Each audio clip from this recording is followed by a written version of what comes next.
Serious, what happened that time you saw the fury of a patient man?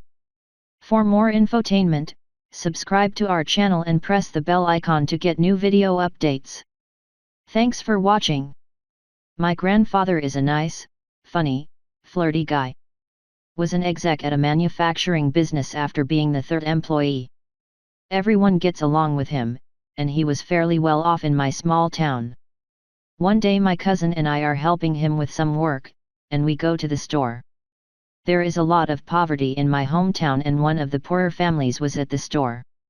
My cousin makes some comment, he was kind of at this point, about them being poor and what were they doing at the store because they couldn't buy anything or something along those lines.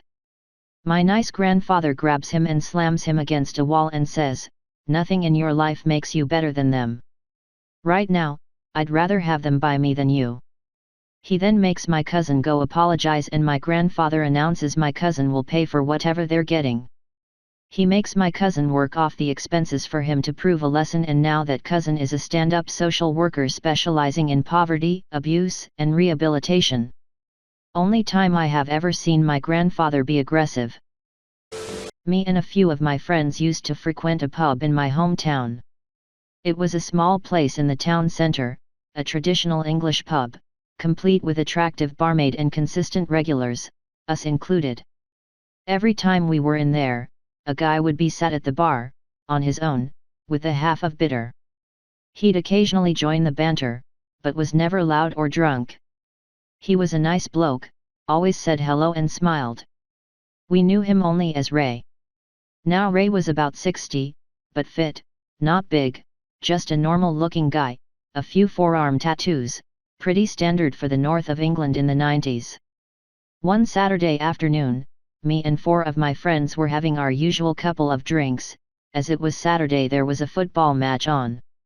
3 away fans walk into the pub, already a brave move, but this is a friendly place, everyone eyes them suspiciously but carries on drinking. They walk to the bar and immediately start being horrible to the barmaid. Making lewd comments, complaining loudly about the beer, etc. Ray looks at these 3 guys and says, "No need to be rude, boys, she's here to do a job."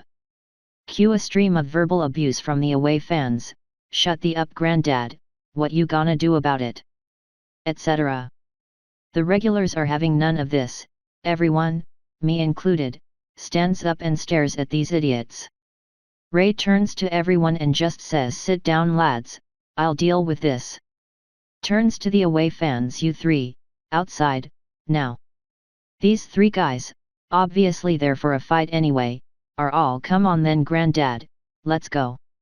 They all walk out of the bar, and not 20 seconds later, Ray walks back in, without a word, sits back on his stool and sips his half of bitter. Curiosity got the better of us, so we all ran outside, to see complete carnage.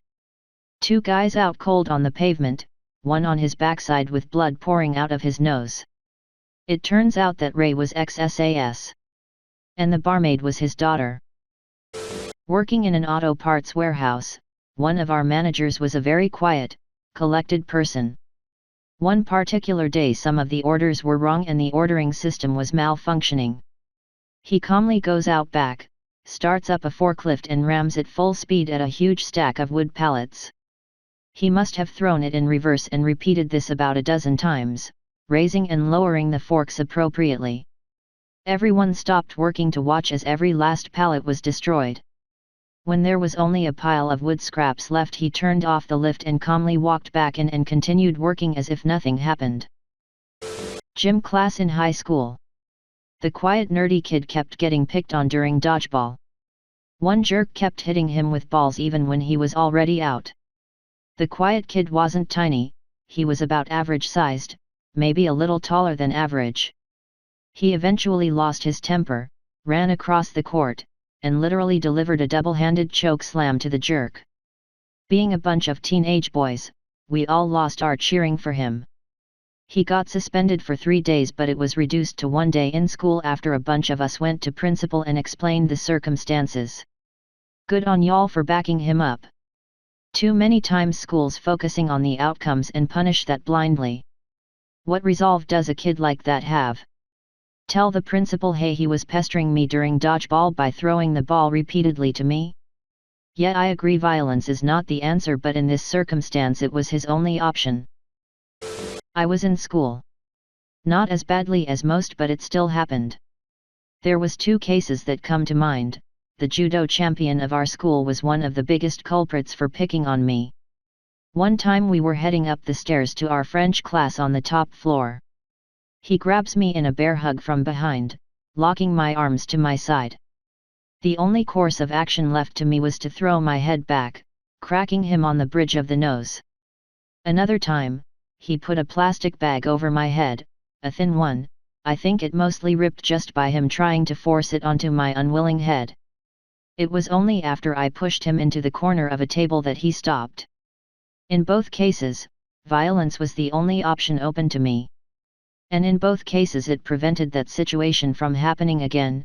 Both these incidents were just the final times this happened. The bear hug going up the stairs was a particular favored trick of his.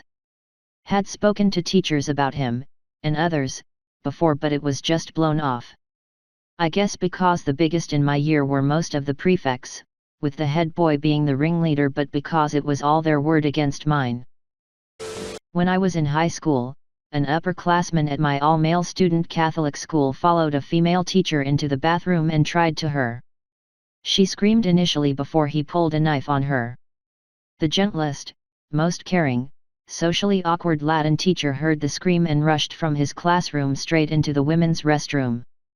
He clocked this kid across the face and dragged him out by his collar into the hall. Then he checked on traumatized female teacher. Later, he just went back to class and continued teaching as though nothing happened.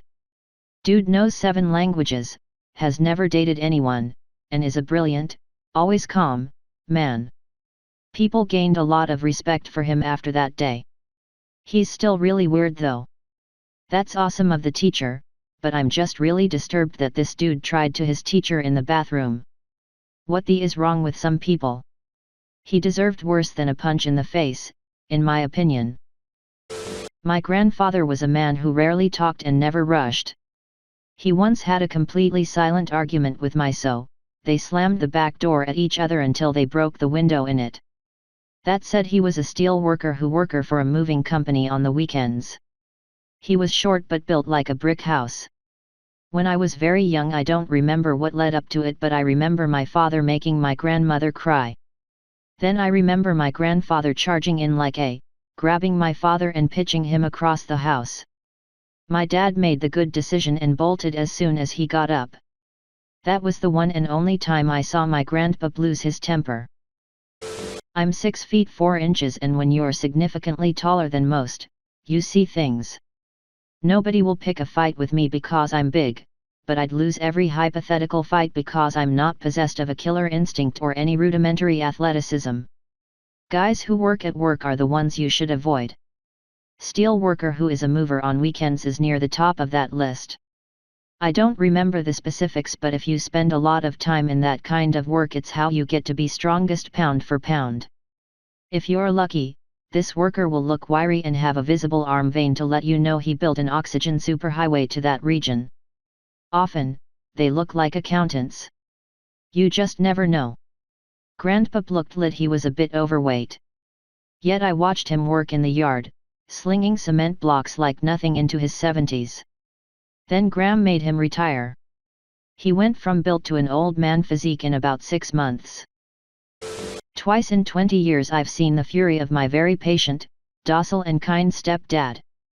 The first time was when some 12th graders chased my brother and cousin all the way from school to our backyard, threatening their lives with pocket knives. Stepdad calmly walked to the backyard, grabbed the big kids by their throats and lifted them up, pinning them to the fence. "Stay the hell away from my kids," was all he said, in a calm, teeth-biting kind of way. The kids booked it faster than I've ever seen anyone run and never bugged my brother or cousin again. Then we all went inside and made burgers. The second time was in my angsty preteen years when I called my mother a bitch. He turned at me and I've never been so scared in my life. This time he was right pissed and screamed at me until I was backed up against our bar counter, shielding myself with the bar stool legs. The second he backed off slightly, I booked it into my bedroom and barricaded myself in with all the furniture I could find. Didn't come out for a solid day until I got up the courage to apologize. But he's a teddy bear, normally.